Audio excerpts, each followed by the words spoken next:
નમસ્કાર મિત્રો, દેશ અને દુનિયાના સુપરફાસ્ટ તાજા સમાચારમાં આપનું સ્વાગત છે। આજના સૌથી મોટા સમાચાર ઉપર નજર કરીએ। મિત્રો, પ્રથમ સમાચાર જોઈએ તો ઉત્તરા નક્ષત્ર સોતરા કાઢશે। મિત્રો, અંબાલાલ પટેલની નવી નક્કોર આગાહી સામે આવી છે। સપ્ટેમ્બરમાં ઉપરી સિસ્ટમોમાં મુશળધાર વરસાદની આગાહી। તો સપ્ટેમ્બરમાં મોટે ભાગે બંગાળની ખાડીમાં બનતી લો પ્રેશર સિસ્ટમ વધુ મજબૂત બનીને ડિપ્રેશન જેવી સિસ્ટમ બનશે। ત્યારે આ સિસ્ટમ મોટે ભાગે પશ્ચિમ ભારતના રાજ્યો તરફ આવતી હોય છે। જ્યારે આવી મજબૂત સિસ્ટમ ગુજરાતની બાજુમાં આવે છે ત્યારે ગુજરાતના મોટા ભાગના વિસ્તારમાં ભારેથી અતિ ભારે વરસાદનું હવામાન જોવા મળતું હોય છે। તો દક્ષિણ સૌરાષ્ટ્ર તેમજ દક્ષિણ ગુજરાતમાં અનેક વિસ્તારોમાં હવામાન વરસાદી જોવા મળતું હોય છે। મિત્રો, સપ્ટેમ્બરના મહિનામાં મધ્ય ભાગથી લઈને અંતિમના દિવસો દરમિયાન રાજ્યના ઘણા વિસ્તારોમાં તોફાની પવન સાથે વરસાદ જોવા મળતો હોય છે। ત્યારબાદના સમાચાર જોઈએ તો પાક વીમા યોજના ફરી શરૂ। મિત્રો, પાક વીમા યોજના ગુજરાતમાં ફરીવાર શરૂ કરવાને લઈને મોટા સમાચાર આવ્યા છે। ગુજરાતમાં ફરીવાર પાક વીમા યોજના આગામી ખરીફ સિઝનથી શરૂ કરવામાં આવશે। આ વખતે પાક વીમા યોજનામાં ખેડૂતોને લાભ થાય અને વીમા કંપનીઓની ખેડૂતોને લૂંટી ન જાય તે માટે દરેક નિયમો અને શરતો ખેડૂતલક્ષી કરવામાં આવી છે। ખેડૂતોને પાક વીમા રકમ 48 કલાકમાં મળી જાય તેવી ઝડપી પ્રોસેસ સાથે પાક વીમા યોજનાને ફરીવાર એન્ટ્રી કરવામાં આવશે। ત્યારબાદના સમાચાર જોઈએ તો 700 વીઘામાં નકલી દવાનો છંટકાવથી કપાસનો પાક નિષ્ફળ।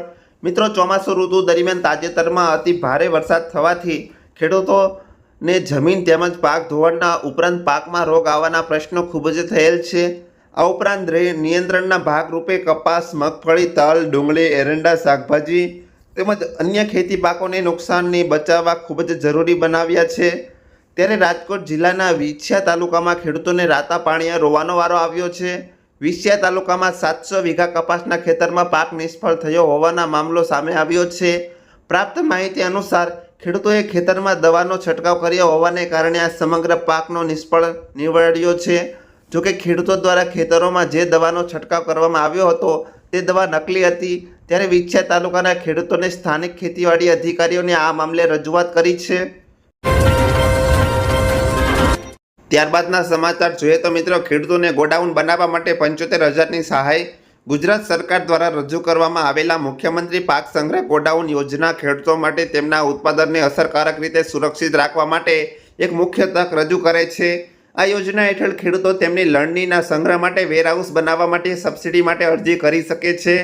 અણધારી વરસાદ અને અતિશય વરસાદ સહિતની હવામાન પેટર્નની અનિયમિત પ્રકૃતિ કૃષિ ઉપજને નોંધપાત્ર રીતે અસર કરી શકે છે। તો યોગ્ય સંગ્રહ સુવિધા વિના ખેડૂત તેમની ઉપજનો બગાડવાનું જોખમ લે છે, જેનાથી નોંધપાત્ર નુકસાન થાય છે। આ પડકારને ઓળખીને સરકારે સબસિડી ઓફર કરીને પેક હાઉસ એટલે કે વેરહાઉસના નિર્માણનું પ્રોત્સાહન આપ્યું છે। આ પહેલનો ઉદ્દેશ ખેડૂતોના પેદાશોની લાંબા સમય સુધી જાળવણીને સુનિશ્ચિત કરવાનો અને એકંદરે તાકીદી રાખવાનો છે। ત્યારબાદ મિત્રો, સમાચાર જોઈએ તો તમામ સારવાર નિઃશુલ્ક આપવામાં આવશે। કચ્છના અબડાસાના અને લખપત તાલુકામાં થયેલા શંકાસ્પદ મોત મામલે રાજ્ય આરોગ્ય મંત્રી ઋષિકેશ પટેલની આરોગ્ય તંત્રના અધિકારીઓ સાથે બેઠક કરી હતી। પ્રવર્તમાન સ્થિતિ અંગે સમીક્ષા કરવામાં આવી હતી। આરોગ્ય મંત્રીએ જાહેરાત કરી છે કે તમામ સારવાર નિઃશુલ્ક આપવામાં આવશે। અદાણી હોસ્પિટલમાં વધારાના 100 બેડની સગવડ કરાઈ છે। તેમણે જણાવ્યું કે તાવના 48 કેસ અત્યાર સુધી સામે આવ્યા છે। વધુ વાત કરીએ તો આગામી દિવસોમાં ભાદરવી પૂનમ આવી રહી છે। હવામાન નિષ્ણાત અંબાલાલ પટેલે આગાહી કરી છે। આજથી હવામાનમાં પલટો આવવાની શક્યતા। આગાહી અનુસાર 17 થી 18 સપ્ટેમ્બરના રોજ એક સિસ્ટમ બનશે, જે 22 થી 26 સપ્ટેમ્બરમાં ભારે વરસાદની શક્યતા છે। અંબાલાલની આગાહી અનુસાર ભાદરવી પૂનમ આસપાસ અંબાજી વિસ્તારમાં વરસાદ પડશે તેવી સંભાવના છે। ત્યારબાદના સમાચાર જોઈએ તો વૃદ્ધાને સારવાર ના આપવાને બદલે 2 ડોક્ટરો સસ્પેન્ડ। મિત્રો, રાજકોટ સિવિલ હોસ્પિટલની બેદરકારીના કેસમાં સારવાર ન આપનારા 2 ડોક્ટરોને સસ્પેન્ડ કરાશે, જેમાં ડોક્ટરે વૃદ્ધાને સારવાર આપવાને બદલે રેડી મૂકતા સમગ્ર મામલે 7 સભ્યોની ટીમે રિપોર્ટ તૈયાર કર્યો છે। જોકે રિપોર્ટ મેડિકલ સુપ્રિન્ટેન્ડન્ટને સોંપવામાં આવ્યો છે, તેમજ વૃદ્ધોને રેટી મૂકી દેનાર 2 ડોક્ટરોને સસ્પેન્ડ લેટર અપાશે। ત્યારબાદના સમાચાર જોઈએ તો આજના સૌથી મોટો ખેડૂત સમાચાર ઉપર નજર કરીએ। મિત્રો આજે માર્કેટયાર્ડમાં કપાસ, ઘઉં, તુવેર, અડદ, મગફળી, સોયાબીન, ધાણા તેમજ ઘણા બધા પાકોની આવક થઈ હતી। જેમાં કપાસના ભાવ વિશે વાત કરવામાં આવે તો આજે કપાસ બીટીના બજાર ભાવ પ્રતિ મણે 1250 રૂપિયાથી લઈને ઊંચામાં 1712 રૂપિયા બોલાયો। જ્યારે ઘઉં લોકવાન બજારમાં 538 રૂપિયાથી લઈને 584 રૂપિયા સુધી બોલાયો। ઘઉં ટુકડા બજારમાં 540થી લઈને 610 રૂપિયા બોલાયો હતો। આ સિવાય રાજકોટ માર્કેટયાર્ડમાં સોયાબીન બજારમાં 875થી લઈને 909 સુધી બોલાયા હતા। તેમજ ધાણા બજારમાં 1180થી લઈને 1380 સુધી બોલાયો। તો મિત્રો ધાણેની બજારમાં 1250થી લઈને 1650 સુધી બોલાયા હતા। આ સિવાય જાડી મગફળી બજારમાં ભાવ 1000 રૂપિયાથી 1200 રૂપિયા, ઝીણી મગફળીનો 1030થી 1145 રૂપિયા અને અળસીના બજારમાં 954થી લઈને 954 રૂપિયા બોલાયો હતો। ત્યારબાદના સમાચાર જોઈએ તો સુકન્યા યોજનામાં ફેરફાર, ખાતું થશે બંધ। મિત્રો સુકન્યા સમૃદ્ધિ યોજનામાં ફેરફાર કરવામાં આવી રહ્યા છે। આ યોજના હેઠળ એવા ઘણા ખાતા છે કે જે છોકરીના દાદા દાદી ખોલાવ્યા હતા, તેમાં માતા પિતાને બદલે દાદા દાદીના નામ છે। હવે આ ખાતા માતા પિતાના નામે ટ્રાન્સફર કરવામાં આવશે। ઘણા લોકોએ પોતાની દીકરીના નામે 2 ખાતા ખોલાવ્યા છે, તે ખાતાઓ બંધ કરવામાં આવશે અને તેમને માત્ર મૂળ રકમ જ પરત કરવામાં આવશે। આ ફેરફાર 1 ઓક્ટોબર 2024થી લાગુ કરવામાં આવશે। ત્યારબાદના સમાચાર જોઈએ તો પાક ધિરાણ લોન માફ। મિત્રો ગુજરાતના દરેક ખેડૂતો માટે પાક ધિરાણ લોનને લઈને આવ્યા મહત્વના સમાચાર।